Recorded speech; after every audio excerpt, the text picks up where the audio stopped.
पिछले साल अर्थात 2024 के पहले 4 महीनों में ऐसा कहा जाता है कि भारतीय नागरिकों से 1800 करोड़ रुपए लूटे गए साइबर अपराध के द्वारा। इसको अंजाम देने के लिए धोखेबाज लोग अलग अलग प्रकार के माध्यमों का प्रयोग करते हैं, जैसे कि investment scam, extortion, digital arrest. इन सब बातों के बारे में आपने सुना ही होगा।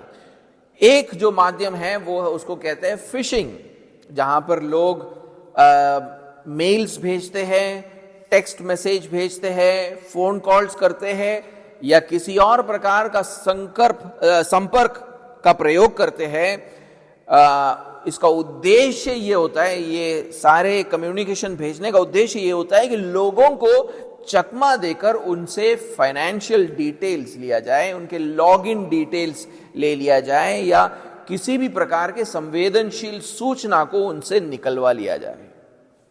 इसीलिए हमें सतर्क रहना बहुत जरूरी है। जब हम ऐसे मेल्स या टेक्स्ट मैसेजेस या फोन कॉल्स पाएं तो उसके ऊपर कोई भी कार्य करने से पहले, कोई उसके ऊपर प्रतिक्रिया करने से पहले एक बार सोच ले। हमें देखना होगा कि क्या ये कोई विश्वसनीय स्रोत से आ रहा है या कोई ढोंग कर रहा है। ऐसी ही एक समस्या थी जब यहूदा ने अपना पत्र कलीसिया को लिखा था। उस समय समस्या ये थी कि झूठे उपदेशक कलीसियाओं में प्रवेश कर चुके थे और वो विश्वासियों को भरमा रहे थे। और इसका मुकाबला करने के लिए यहूदा इस पत्र को लिखता है। झूठे उपदेश का मुकाबला करने के लिए वो इस पत्र को लिखता है, लेकिन वो अपने पाठकों को ये भरोसा कैसे दिलाए कि वो एक सच्चा मसीही उपदेशक है, ना कि एक झूठा उपदेशक। उसके लिए ये जरूरी है कि हम देखें कि पत्र के पहली आयत में वो अपना पहचान किस तरह कराता है। वो अपना पहचान इस तरह देता है कि ये साबित हो जाता है कि वो एक सच्चा उपदेशक है, झूठा उपदेशक नहीं है। आइए हम उसके पहचान को पढ़े। पहले आयत के पहले भाग को हम पढ़े। आज पहले आयत के पहले भाग को लिखा है, यहूदा की ओर से जो यीशु मसीह का दास और याकूब का भाई है। पत्र का शुरुआत ही ये बोलकर करता है कि उसका नाम यहूदा है। इस नाम के पीछे जो यूनानी शब्द है वो है यूदास। इस शब्द को 43 बार नए नियम में पाया जाता है और 6 अलग अलग लोग इस नाम को रखते हैं। 6 अलग अलग लोग इस नाम को रखते हैं। इसलिए ये व्यक्ति कौन है उसको जानना थोड़ा मुश्किल है कि इनमें से यहूदा जिसने हमारा ये पत्र लिखा, इनमें से कौन है ये जानना थोड़ा मुश्किल है। तो चीजों को थोड़ा आसान बनाने के लिए अंग्रेजी अनुवाद इस यूनानी शब्द का जो अनुवाद है वो 3 अलग अलग तरीके से करता है। अगर आप अंग्रेजी बाइबल पढ़ोगे तो लिखा है जूडा, जूडस, जूड, लेकिन एक ही शब्द से आता है। लेकिन हिंदी में एक ही नाम का प्रयोग किया गया है सबके लिए। सब जगह पर वो यहूदा करके ही लिखते हैं क्योंकि यूनानी शब्द एक ही है उसके पीछे। पहले तो इस नाम का प्रयोग पुराने नियम के कुलपति याकूब के पुत्र यहूदा के लिए किया जाता है। तो 6 लोगों में से एक व्यक्ति वो है, पुराने नियम का कुलपति याकूब का पुत्र यहूदा। और कभी कभी इसी शब्द का प्रयोग इज़राइल के दक्षिणी राज्य के लिए किया जाता है जिसका नाम यहूदा यानी पुराने वो जो कुलपति है याकूब के पुत्र के नाम पर पड़ा था। यानी इज़राइल का जो दक्षिणी भाग है उसको यहूदा कहते हैं क्योंकि यहूदा गोत्र का जगह था वो। और दूसरे जगहों पर इस शब्द का प्रयोग यहूदा इस्करियोती के लिए होता है, जिसने यीशु मसीह को पकड़वाया। इसी शब्द का प्रयोग, तो अभी तक दो व्यक्ति आ चुके हैं ना, उसका प्रयोग यहूदा गलीली के लिए भी किया जाता है, जो एक बदनाम क्रांतिकारी था। उसके बारे में आप पढ़ सकते हो प्रेरितों के 5वें अध्याय 37वें आयत में। उसका प्रयोग याकूब के पुत्र यहूदा के लिए भी किया जाता है, जो यीशु के 12 चेलों में से एक था। यानी यीशु मसीह के 12 चेलों में से यहूदा इस्करियोती के अलावा एक और यहूदा था, जिसको याकूब का पुत्र कहा जाता है। इसी शब्द का प्रयोग बरसबास नामक भविष्यवक्ता के लिए भी किया जाता है, जिसको आप प्रेरितों के कृत्य 15वें अध्याय उसके 32वें आयत में उसके बारे में पढ़ सकते हो। तो 5 हो गए, 5 लोग हैं जिनका नाम यही है, लेकिन इनमें से कोई भी हमारे इस पत्र का लेखक नहीं है। शायद इसलिए ही अंग्रेजी बाइबल उनके लिए, यानी हमारे पत्र के लेखक के लिए एक अलग ही शब्द का प्रयोग करता है, जूड। तो हम इस यहूदा अथवा जूड के बारे में और क्या जानते हैं? अपना नाम बताने के बाद इस पत्र का लेखक अपने बारे में कुछ और भी प्रकाशन देता है। वो कहता है कि वो यीशु मसीह का दास है, यीशु मसीह का दास है। कुछ अंग्रेजी अनुवाद ये जानकर कि आधुनिक मनुष्य को दासत्व से घृणा है, वो दास शब्द का प्रयोग नहीं करते हैं, बल्कि नौकर शब्द का प्रयोग करते हैं अथवा सेवक शब्द का प्रयोग करते हैं। लेकिन वो यूनानी भाषा का सही अनुवाद नहीं है। यहां पर यूनानी में जो शब्द का इस्तेमाल किया गया है वो है डूलॉस, जिसका अर्थ है दास, जो दासत्व में है। यहां पर वो डायाकोनोस शब्द का प्रयोग नहीं करता है, जिसका अर्थ है सेवक अथवा नौकर। यहां पर यहूदा अपने आप को यीशु मसीह का दास बताता है, नौकर नहीं, सेवक नहीं, दास। लेकिन यह पदवी सिर्फ यहूदा का नहीं था। ऐसा नहीं था कि सिर्फ यहूदा ने अपने लिए यह पदवी का इस्तेमाल किया कि मैं प्रभु यीशु मसीह का दास हूं। वो एकमात्र व्यक्ति नहीं जो नए नियम में अपने आप को दास बताता है। अगर आप नए नियम का बाइबल पढ़ो तो आपको यह समझ होगा कि यीशु मसीह के कई प्रेरितों ने अपने आप को यह पदवी दिया था। पौलुस रोमियो के 1 अध्याय 1 आयत में अपने आप को प्रभु यीशु मसीह का दास बताता है। याकूब अपने पत्र में उसके पहली आयत में अपने आप को प्रभु यीशु मसीह का दास बताता है। पतरस दूसरे पतरस 1 अध्याय 1 आयत में अपने आप को प्रभु यीशु मसीह का दास बताता है। यूहन्ना प्रकाशित वाक्य के 1 अध्याय 1 आयत में वहां पर लिखा है कि वो प्रभु यीशु मसीह का दास है।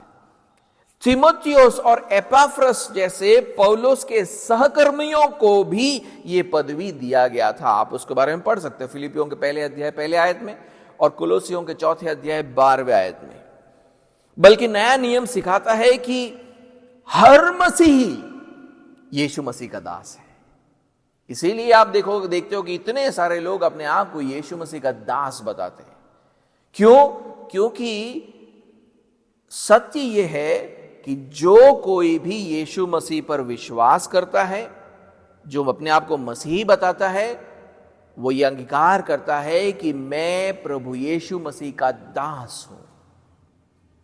उदाहरण के लिए हम 1 कोरिन्थियों के 7वें अध्याय और 22वें आयत को पढ़ें। 1 कोरिन्थियों के 7वें अध्याय और उसके 22वें आयत को पढ़ें।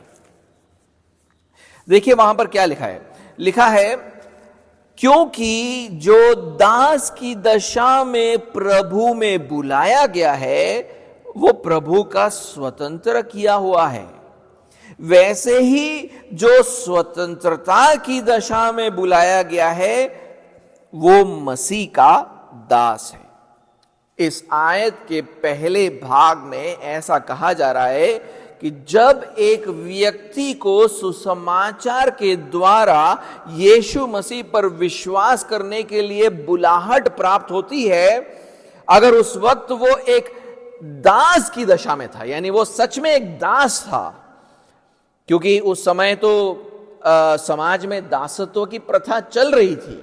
अगर जब उसने सुसमाचार सुना तब वो सच में एक दास था, तो उस विश्वासी को यह समझना चाहिए कि जब उसने यीशु मसीह पर विश्वास किया उसी पल वो एक स्वतंत्र व्यक्ति बन चुका है। जैसे ही आप प्रभु यीशु मसीह पर विश्वास करते हो, आप स्वतंत्र हो जाते हो। अब उस व्यक्ति को किसी मनुष्य का दास बने रहने की जरूरत नहीं है, क्योंकि अब वो प्रभु यीशु मसीह का दास बन चुका है, क्योंकि मसीह ने उसके लिए क्रूस पर मरकर उसे हर प्रकार के दासत्व से छुड़ा लिया है। यीशु मसीह ने क्रूस पर जो बलिदान दिया वो इसलिए दिया ताकि हम हर प्रकार के दासत्व से छूट जाए। तो जैसे ही हम प्रभु यीशु मसीह पर विश्वास करते हैं, हम किसी मनुष्य के दास नहीं रह जाते हैं, हम प्रभु यीशु मसीह के दास बन जाते हैं। अब यीशु एक विश्वासी का प्रभु और स्वामी है। अगर वो किसी मनुष्य के घर पर दास था भी, बने भी रहता है, अगर वो व्यक्ति एक विश्वासी जो है, वो जब पहले विश्वास करता है, वो पहले दास था और वो दासत्व में बना रहता है, उसको ये याद रखना चाहिए कि उसका असली स्वामी प्रभु यीशु मसीह है। उसके मन में ये समझ आनी चाहिए, उसके मन में ये परिवर्तन आना चाहिए कि मैं इस व्यक्ति के लिए काम तो कर रहा हूं, सेवा तो कर रहा हूं, लेकिन मेरा प्रभु ये नहीं है। अब मेरा असली प्रभु यीशु मसीह है। उसको उस मनुष्य की सेवा सिर्फ उस हद तक करनी चाहिए जब तक प्रभु यीशु मसीह उससे प्रसन्न हो। तो यानी दासत्व में भी दास को इस तरह काम करना चाहिए अपने स्वामी के लिए कि प्रभु यीशु मसीह प्रसन्न हो। ऐसा कोई काम नहीं करना है जिससे ये हमारे प्रभु यीशु मसीह प्रसन्न ना हो, क्योंकि हमारे लिए प्रभु वही है। और इसी आयत के दूसरे भाग में लिखा है कि जब आपने प्रभु यीशु मसीह पर विश्वास किया तब आप अगर स्वतंत्र थे, यानी आप दास नहीं थे, फिर भी आप प्रभु यीशु मसीह के दास बन जाते हो। तो जब कोई व्यक्ति प्रभु यीशु मसीह पर विश्वास करता है, वो दास बन जाता है। भले पहले स्वतंत्र था, लेकिन जैसे ही विश्वास करता है वो दास बन जाता है। प्रभु और दास के बीच का रिश्ता कैसा होता है? उसका रिश्ता होता है आज्ञा देने और आज्ञाकारिता का होता है। प्रभु आज्ञा देता है, दास आज्ञाकारिता में चलता है। यह होता है रिश्ता एक प्रभु और दास का। प्रभु आज्ञा देता है और दास आज्ञाओं का पालन करता है। यह नया रिश्ता इस बात को दर्शाता है कि एक विश्वासी को प्रभु यीशु मसीह के हर आज्ञा का पालन करना चाहिए और उससे प्रसन्न करना चाहिए। यानी हम जैसे ही हम विश्वास करते हैं प्रभु यीशु मसीह पर, तो हम जैसे ही अंगीकार करते हैं कि वो हमारा प्रभु है, उसका मतलब है कि अब वो जो भी आज्ञा दे उसका पालन मैं करूंगा। ऐसा कोई आज्ञा नहीं जिसमें हमें कोई छूट मिलती है। हमें हर आज्ञा का पालन करना है। अगर आप प्रभु यीशु मसीह के दास हो तो उसकी हर आज्ञा का पालन आपका कर्तव्य है। यहूदा जिस संदर्भ में अपने इस पत्र को लिखता है, उस संदर्भ में उसका ये पहचान एक खास महत्व रखता है। उसका ये पहचान उसे उन झूठे उपदेशकों से अलग करता है जो उन दिनों में कलीसिया को प्रभावित करना चाह रहे थे। यानी जब वो अपने आप को दास बताता है तो तुरंत वो झूठे उपदेशकों से अलग हो जाता है। कैसे? क्योंकि ये झूठे उपदेशक प्रभु यीशु मसीह के आज्ञाओं का पालन नहीं करते थे। उनकी सोच यह थी कि यीशु मसीह में परमेश्वर का अनुग्रह उन्हें यह स्वतंत्र जीवन जीने का अधिकार देता है, अपनी मर्जी के अनुसार जीने का अधिकार देता है। तो उनकी समझ यह है कि अगर प्रभु ने अनुग्रह दिया है उसका मतलब है कि अब हमारे ऊपर कोई आज्ञाएं नहीं रही, हम जिस तरह चाहिए हम उस तरह जी सकते हैं। यह उन झूठे उपदेशकों का प्रचार था। अनुग्रह में जो है उसके ऊपर कोई भी प्रकार का एक रोक टोक नहीं है, कोई भी व्यवस्था नहीं है। वो अपनी मर्जी से जैसे जीना चाहे वो जी सकता है। वो लुचपन अथवा अधर्म अथवा व्यवस्था विरोधी जीवन जीता है। और अगर वो प्रभु यीशु की आज्ञाओं को नहीं मानते थे और लुचपन अथवा व्यवस्था मुक्त जीवन जीते थे तो उसका मतलब यह है कि वो यीशु को अपना प्रभु और स्वामी नहीं मानते थे। क्योंकि अगर कोई आज्ञाओं का पालन नहीं करना चाहते हो, आप अपनी मर्जी के अनुसार जीना चाहते हो, तो उसका मतलब है कि आप प्रभु को, यीशु मसीह को अपना प्रभु नहीं मानते हो। क्योंकि अगर आप यीशु मसीह को प्रभु मानते हो तो उसकी आज्ञाओं का पालन जरूरी है। अगर अपने ढंग से हमें जीना है तो हम इस बात का अंगीकार नहीं करते हैं कि वो हमारा प्रभु है। पढ़कर देखिए यहूदा 4 आयत में क्या कहता है, तब आपको समझ आएगा कि झूठे उपदेशकों का वहां पर प्रचार किया था। क्योंकि कितने ऐसे मनुष्य छुपके से हम में आ मिले हैं, जिनके इस दंड का वर्णन पुराने समय में पहले ही से लिखा गया था।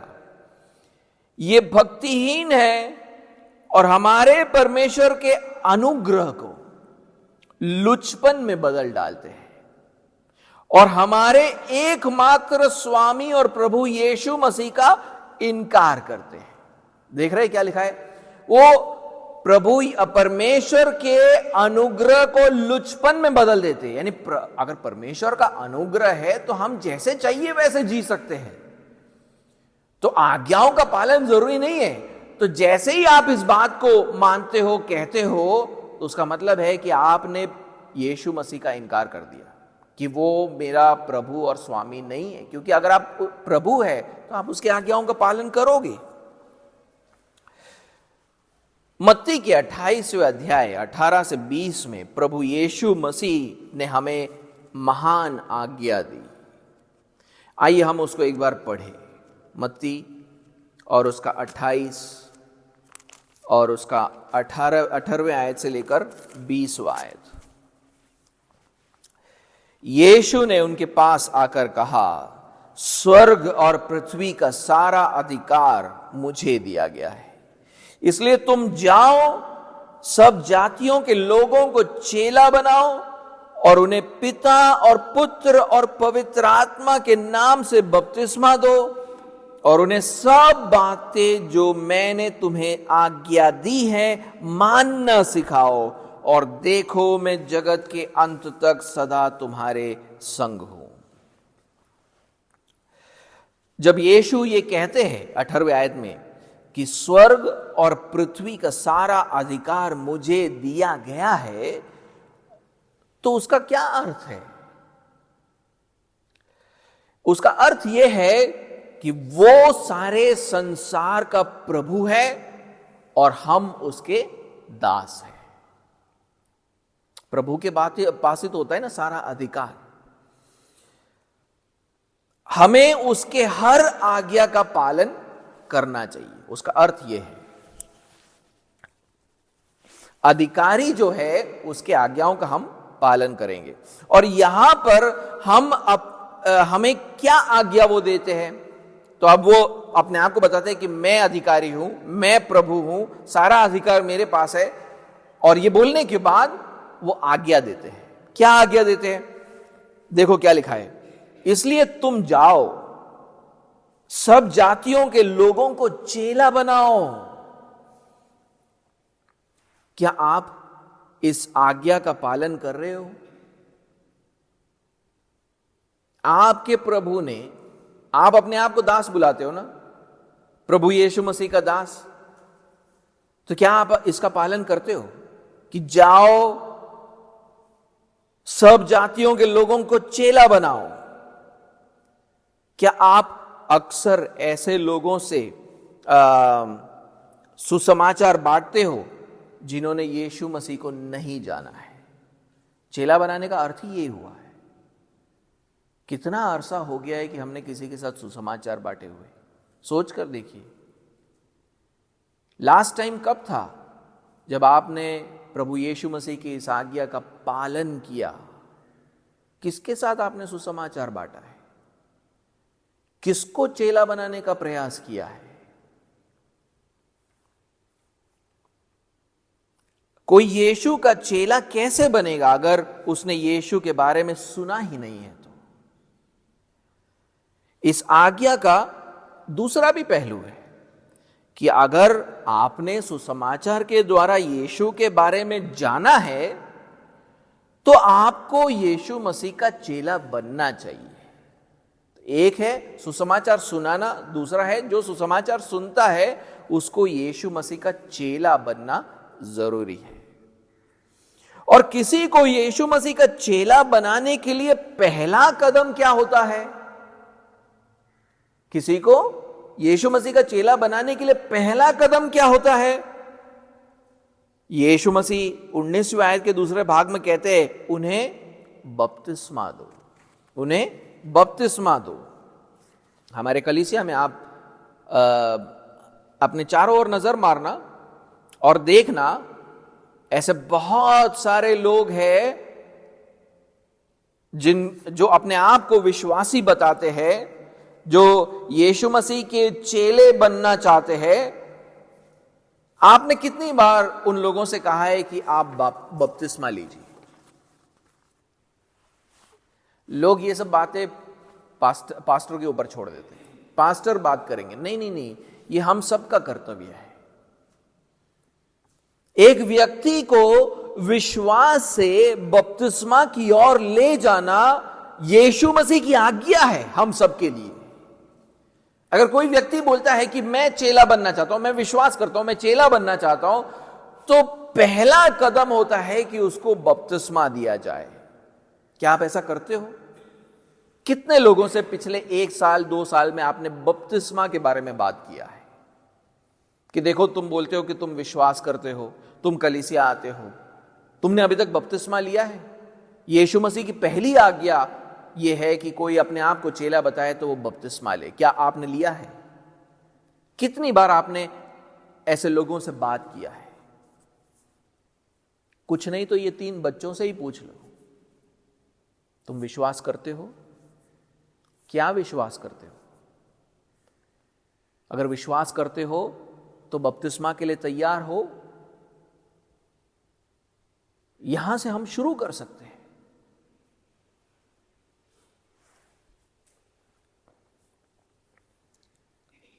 और इस आज्ञा का दूसरा पहलू यह है कि अगर आपको यीशु का चेला बनना है और दूसरे मसीहों ने आपसे बपतिस्मा के लिए पहला कदम के बारे में आपसे बात किया है, तो आप बपतिस्मा क्यों नहीं ले रहे हो?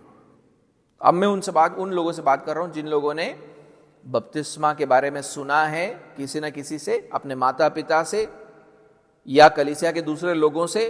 अगर आपने उसके बारे में सुना है तो आप बपतिस्मा क्यों नहीं ले रहे हो? अगर आप ये मानते हो कि यीशु मसीह मेरा प्रभु है और प्रभु कहते हैं कि बपतिस्मा लो, तो आप बपतिस्मा क्यों नहीं लेते हो? क्या इसका मतलब यह है कि आप यीशु मसीह को प्रभु नहीं मानते हो? अगर आप यीशु मसीह को प्रभु मानते हो कि और आप ये कहते हो कि आप उसके दास हो, तो क्या आप वो जो कहेगा आप नहीं करोगे? तो क्यों बपतिस्मा अभी तक नहीं लेते हो? चेले बनने का अगला कदम क्या है?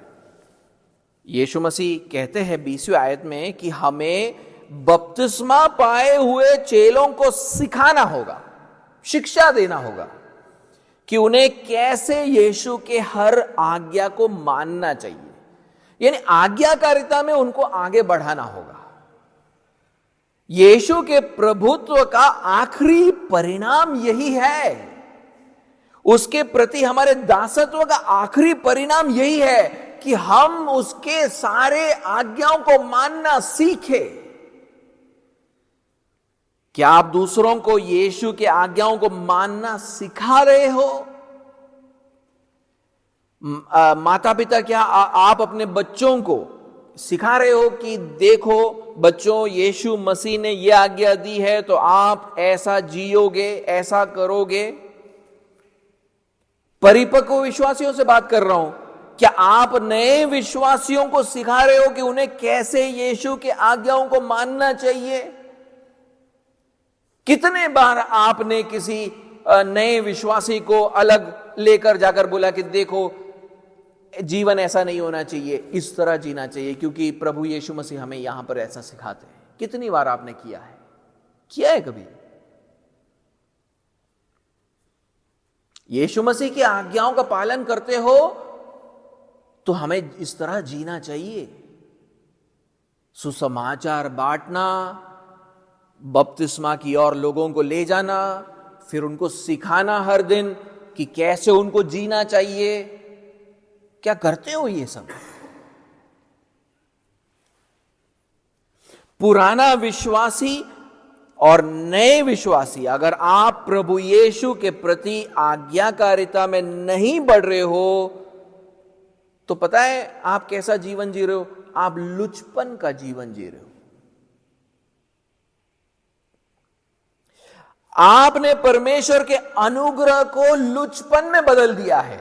अगर आप सुसमाचार नहीं बांटते, अब अगर आपने किसी से बपतिस्मा के बारे में बात नहीं किया है, अगर आप किसी को यह सिखा नहीं रहे हो कि कैसे उसको अपना मसीह जीवन जीना है, तो आप लुचपन का जीवन जी रहे हो।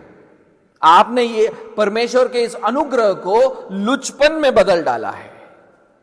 आप हमारे प्रभु और स्वामी यीशु मसीह का इनकार कर रहे हो ऐसे एक जीवन के साथ। तो क्या आपको अब समझ आया कि जब यहूदा ये कहता है कि वो यीशु मसीह का दास है तो उसका अर्थ क्या है? देखिए, वो बस उतने से एक छोटे स्टेटमेंट में कि मैं यीशु मसीह का दास हूं, वो ये कहना चाहता है कि पहला, मैं एक मसीही हूं, इसलिए वो अपने आप को दास कहता है, मैं एक मसीही हूं, और यीशु उसका प्रभु है। हाँ, मैं मसीह हूं, मेरा प्रभु यीशु मसीह है, और एक मसीह होकर उसका यह कर्तव्य है कि वो प्रभु यीशु मसीह के हर आज्ञा को माने। और वो कहता है क्योंकि मैं दास हूं, यीशु प्रभु है, तो मैं प्रभु यीशु मसीह के हर आज्ञा का पालन करना चाहता हूं। इसके बाद यहूदा अपने बारे में कुछ और भी बताता है। वो कहता है वो याकूब का भाई है, वो याकूब का भाई है। अब याकूब एक प्रमुख हस्ती होना चाहिए। अगर ऐसा हो कि कोई उसका नाम ले ले और सब लोग उसको पहचान जाए, तो यहां पर ऐसे ही है ना, मैं याकूब का भाई हूं, तो उसका अर्थ है कि सभी लोग याकूब को जानते हैं। यहां पर कौन है ये याकूब? पहली शताब्दी की कलीसिया में एक ही ऐसा याकूब था जिसका नाम लेते ही लोग, सारी कलीसिया, पहली शताब्दी की कलीसिया जानती थी कि याकूब कौन है। वो कौन सा याकूब है? वो है प्रभु यीशु मसीह के भाई याकूब। आपने यूहन्ना के भाई याकूब के बारे में भी सुना होगा, लेकिन यहां पर उस याकूब के बारे में बात नहीं हो रहा है। यहां पर यीशु मसीह के भाई याकूब की बात हो रही है। प्रभु यीशु के पुनरुत्थान के बाद उन्होंने अपने भाई याकूब को प्रेरित नियुक्त किया। उसने, यीशु मसीह अपने पुनरुत्थान के बाद याकूब को प्रकट होते हैं और याकूब को प्रेरित नियुक्त करते हैं। उसके बाद वो प्रेरितों में प्रमुख हो गया और यरूशलेम की कलीसिया का अगुवा बना। ये याकूब के बारे में अगर आप नहीं जानते हो तो आप इसके बारे में पढ़ना। वो प्रेरितों में प्रमुख हो गया और यरूशलेम की कलीसिया का अगुवा था। यानी चर्च का कोई ग्लोबल हेडक्वार्टर्स था तो उन दिनों में यरूशलेम था और उस यरूशलेम की कलीसिया का वो अगुवा था। उदाहरण के लिए, अपने मन फिराव के बाद जब पौलुस पहली बार यरूशलेम में प्रेरित पतरस से मिलने गया, तब उसने किसी और प्रेरित से मुलाकात नहीं की, लेकिन उसने यह जरूर सुनिश्चित किया कि वो प्रेरित याकूब को जाकर मिलकर आए। तो आप उसके महत्व को समझ सकते हो। वहां पर एक बार उसको पढ़े, गलातियों का पहला अध्याय 18 से 19 में देखे कि पौलुस क्या कहता है।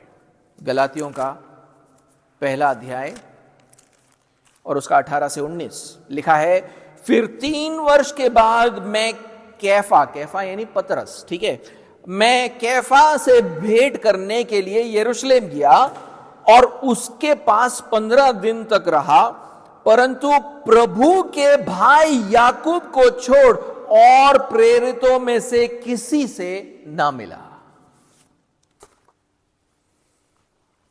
पतरस भी याकूब को यरूशलेम की कलीसिया का प्रमुख अगुवा मानता था।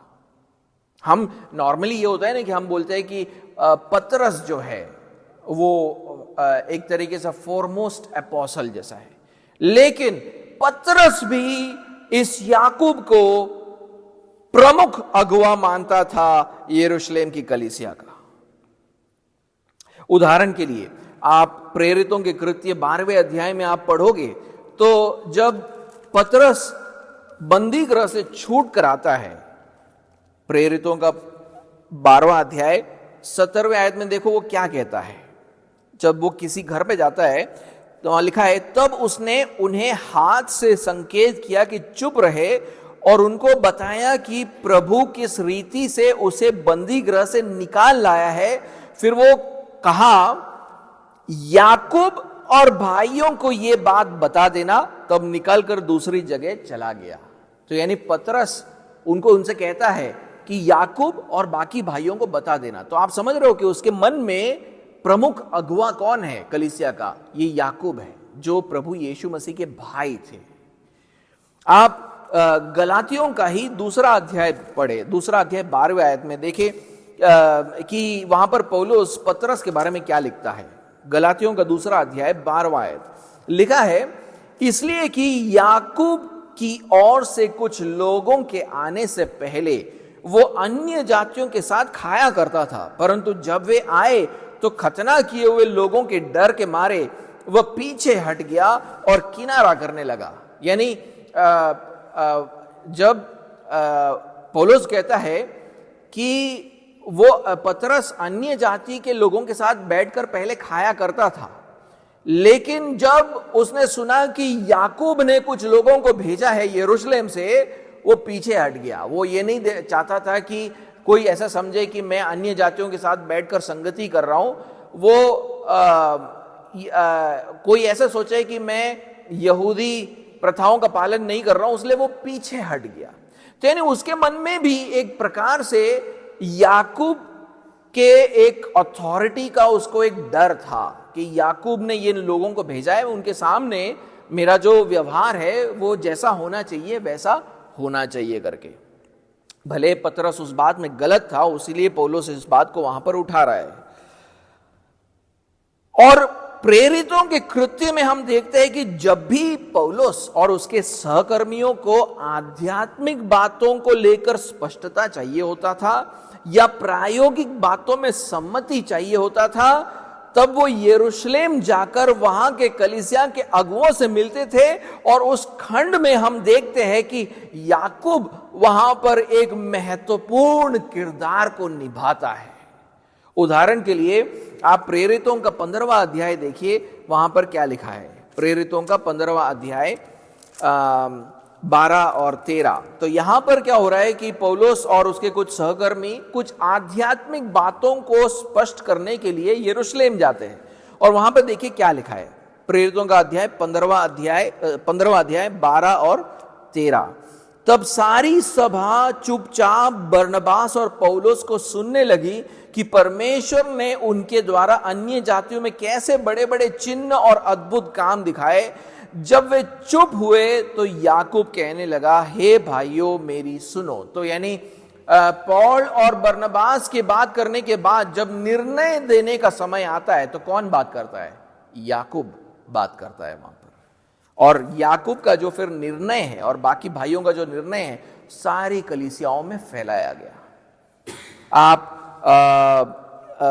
21वें अध्याय में जाइए। 21वें अध्याय में, प्रेरितों का कृत्य 21वां अध्याय और उसका 17 और 18 पढ़े। 17 और 18। अब इस बार फिर से पौलुस अपने सहकर्मियों के साथ यरूशलेम में जा रहा है। तो वहां लिखा है, जब हम यरूशलेम में पहुंचे तो भाई बड़े आनंद के साथ हमसे मिले। दूसरे दिन पौलुस हमें लेकर याकूब के पास गया जहां सब प्राचीन इकट्ठे थे।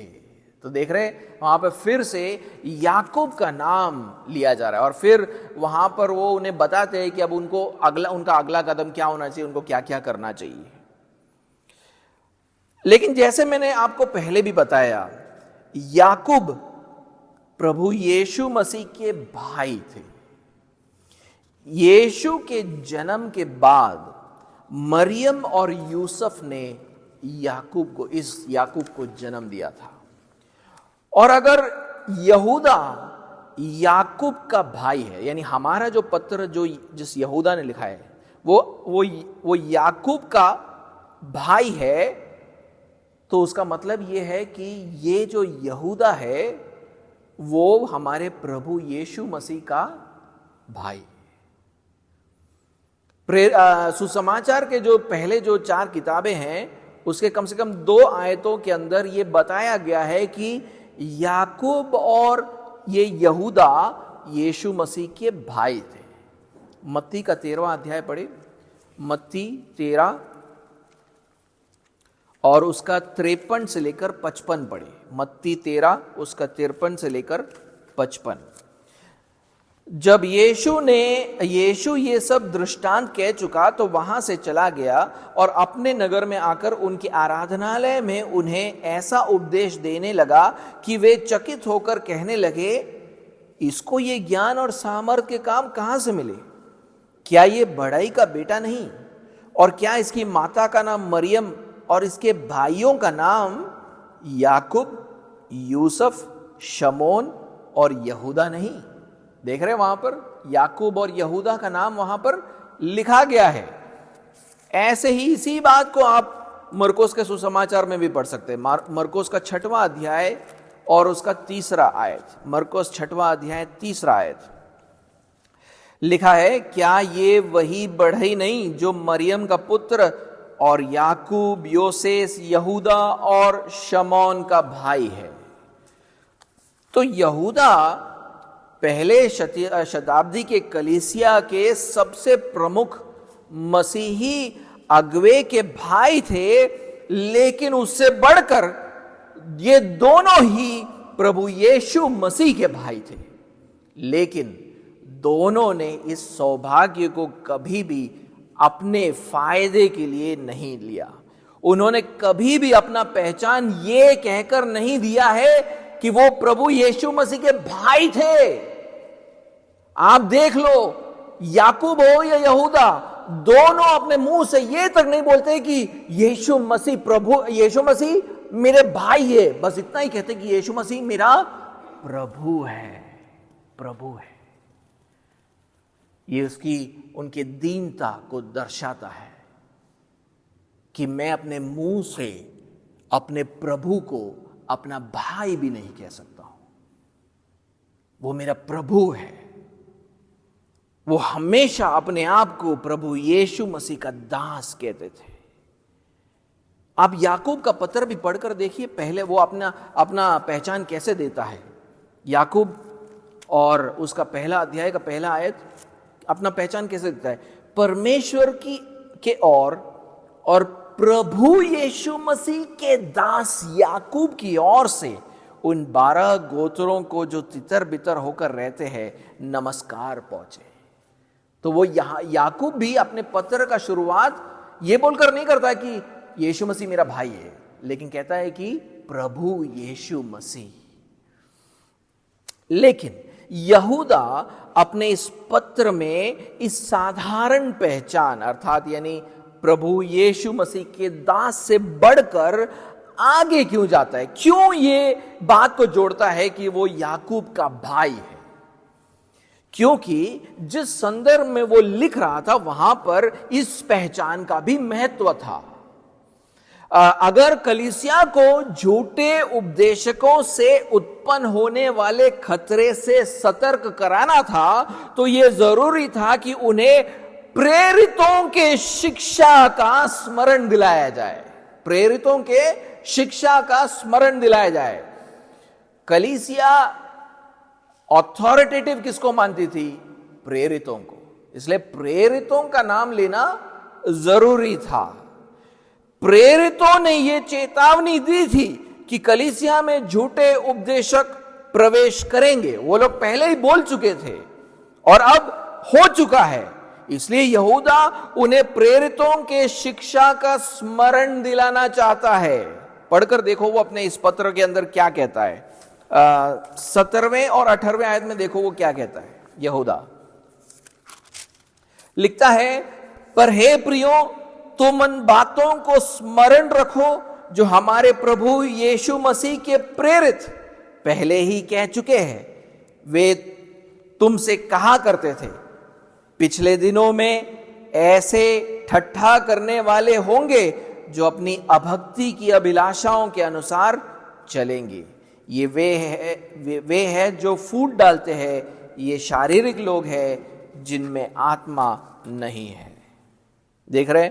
इसलिए वो अपने पत्र के पहले ही आयत में पहले शताब्दी के कलीसिया के सबसे प्रमुख अगुवे का नाम लेता है, सबसे प्रमुख प्रेरित का नाम लेता है, याकूब। वो ये दावा कर रहा है कि वो याकूब को अच्छे से जानता है।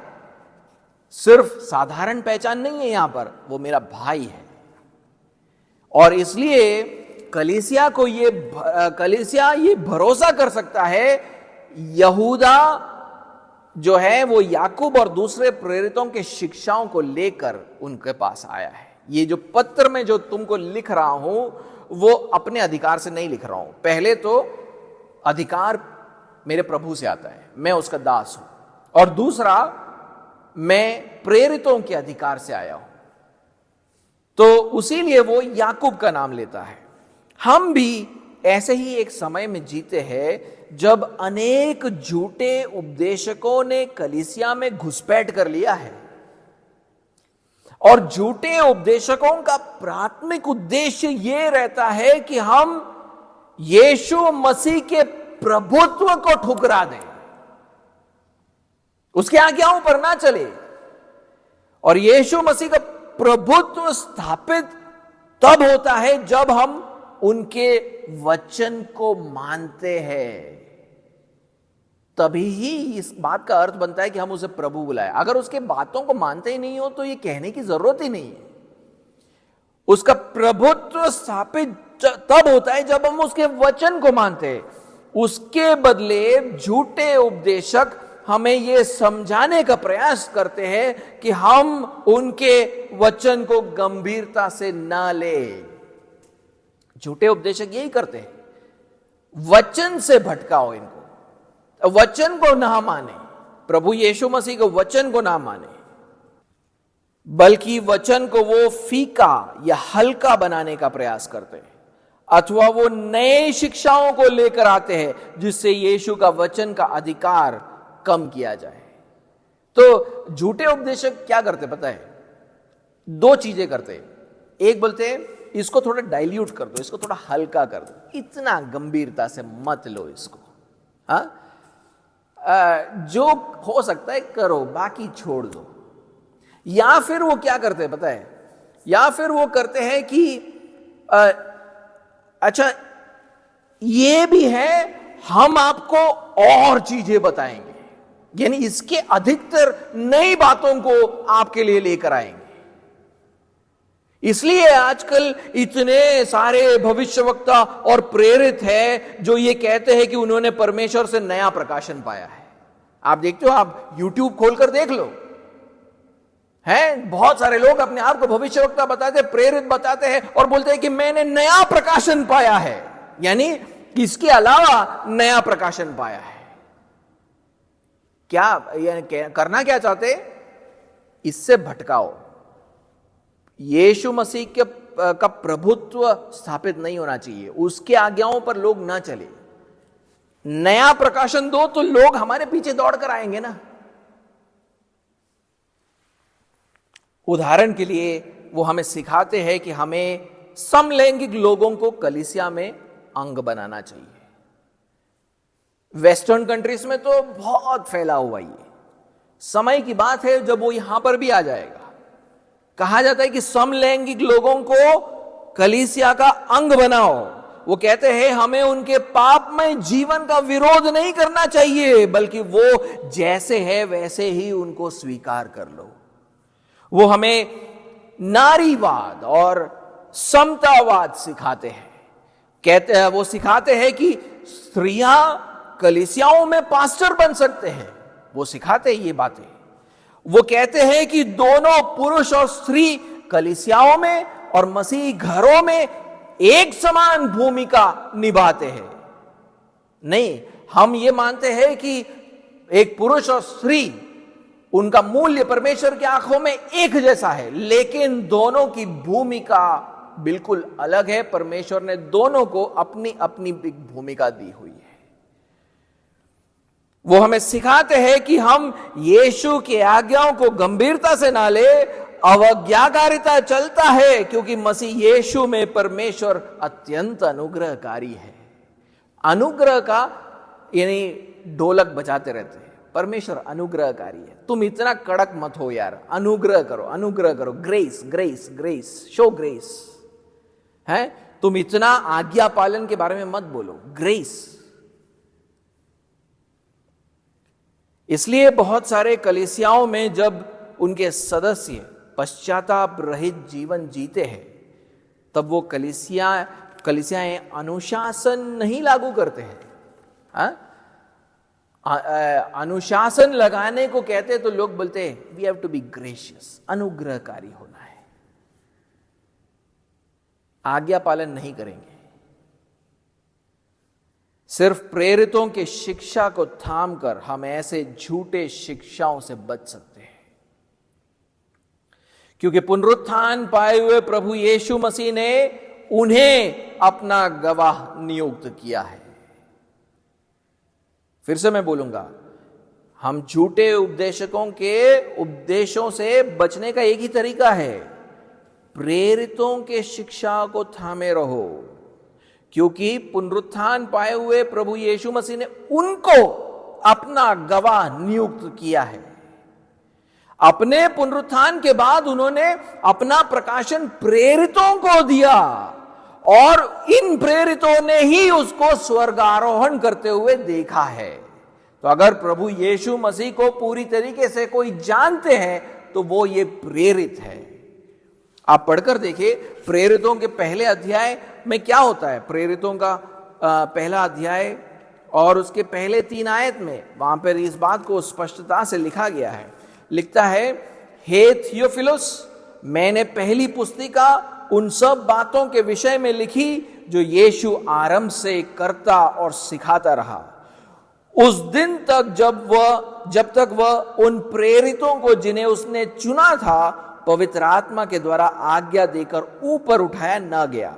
उसने दुख उठाने के बाद बहुत से पक्के प्रमाणों से अपने आप को उन्हें जीवित दिखाया। यानी किसको जीवित दिखाया? प्रेरितों को जीवित दिखाया। और 40 दिन तक वह उन्हें दिखाई देता रहा और परमेश्वर की राज्य की बातें करता रहा। तो ये सारा प्रकाशन किसको मिला है?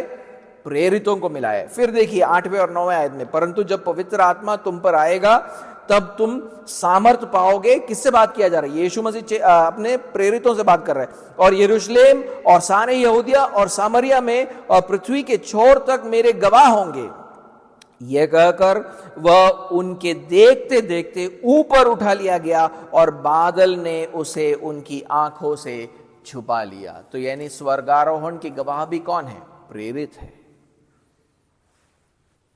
प्रेरित ही प्रभु यीशु मसीह के विश्वास योग्य गवाह है, जिन पर हम पूरा भरोसा कर सकते हैं। हम ये भरोसा कर सकते हैं कि वो लोग यीशु मसीह और उनके शिक्षाओं के बारे में जो कुछ भी बोलेंगे वो सत्य है। प्रेरितों ने जो भी कहा वो सत्य है। एफेसियों का 3 अध्याय और 4 और 5 आयत पढ़े। एफेसियों का 3 अध्याय 4 और 5 आयत।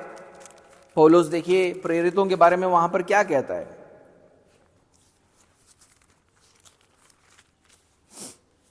जिससे तुम पढ़कर जान सकते हो, यानी मेरे इस पत्र को तुम पढ़कर जान सकते हो कि मैं मसीह का वो भेद कहां तक समझता हूं जो अन्य समयों में मनुष्यों की संतानों को ऐसा नहीं बताया गया था, जैसे कि आत्मा के द्वारा अब उसके पवित्र प्रेरितों और भविष्यवक्ताओं पर प्रकट किया गया है। तो कहता है कि मसीह का जो बातें हैं,